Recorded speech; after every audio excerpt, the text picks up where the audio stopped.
Hello everyone, welcome to Study Sign for Sign.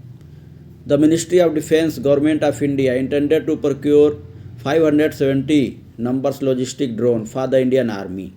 Two versions of logistic drone are envisaged, that is the logistic drone standard S and development up to 12,000 feet and logistic drone high altitude for the deployment between the 12,000 feet to 18,000 feet.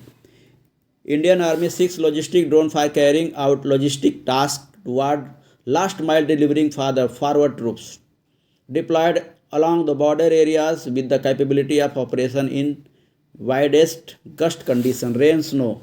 The mandatory characteristics are the following. Each logistic drones should one remote wide terminal, one color day video camera, weight carrying capability for 40 kg.